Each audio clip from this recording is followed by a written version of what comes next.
I've got a huge dilemma for you. What happens if we have a medical expert who confirms that you have a valid medical malpractice case, start a case on your behalf, and now, during the course of your lawsuit, learn information when I am questioning the doctors whom you have sued that now totally alters the trajectory of your particular case? You want to know what happens? Come join me for a walk at the tip of Manhattan as I share with you the answer to that question. Hi, I'm Gerry Oginski. I'm a New York medical malpractice and personal injury attorney. Well, let's answer the question. So now we started a lawsuit because a medical expert reviewed your medical records and determined that your doctor was careless and that his carelessness was a direct cause of your injury. We also determined that your injuries are significant and permanent. Now, as a result of that evaluation, now we went ahead and started a lawsuit on your behalf. During the course of the lawsuit, I had an opportunity to question the doctors whom you had sued. During the course of my questioning, I learned additional information that we did not have at the very beginning of this case. I learned information from the various doctors during these pretrial depositions that were not contained in your medical records and was not contained in their charts.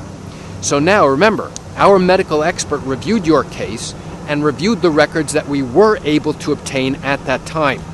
We thought at the very beginning that this was the complete entire record for you for this particular incident. Now, what happens then? As we get closer to questioning the various doctors whom you have sued, now we obtain certified copies of the hospital chart, and I learned for the very first time that the copies that we obtained was not the full complete chart. Now that creates a big problem. Why? Because now there is significant information contained in your chart that adds a level of complexity to your particular case. Now, after talking to the various doctors during their pretrial depositions, I now learned certain information that was not available at the very beginning. Information that will clearly hurt you and your case. Information that, had we known at the very beginning when we had this case evaluated by our experts, would have led us to a different conclusion, and in all likelihood we would not have taken on your case and not started a case on your behalf.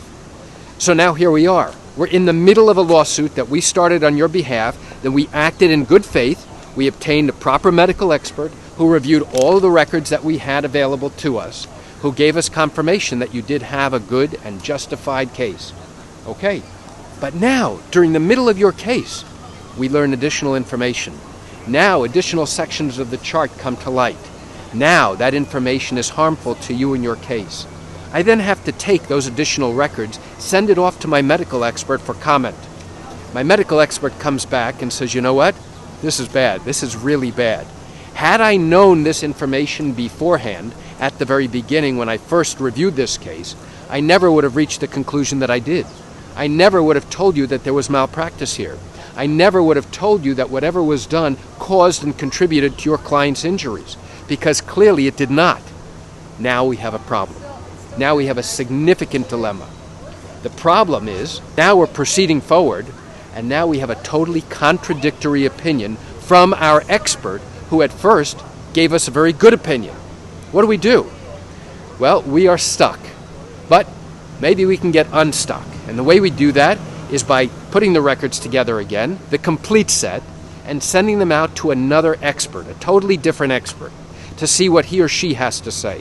When we get that opinion back, that will help us to evaluate and determine where we go next.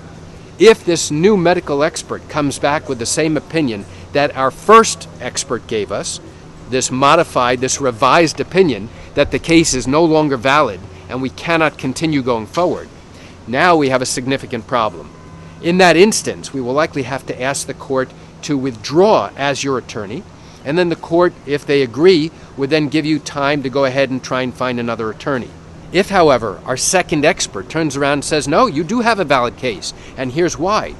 And if that's true, and now this second expert confirms that even with this additional information, you still have a valid and a good case, terrific. Now we still continue proceeding forward with your case, and everything moves on as it should. So why do I share this quick information with you? I share it with you to open your eyes and to help you understand how these types of cases work in the state of New York. You know, I realize you're likely watching this because you have questions or concerns about your own matter. Well, if your matter did happen here in New York, and you are thinking about bringing a lawsuit but haven't done so yet, because you still have questions that need to be answered. What I invite you to do is pick up the phone and call me. You know I answer questions like yours every single day, and I'd love to chat with you.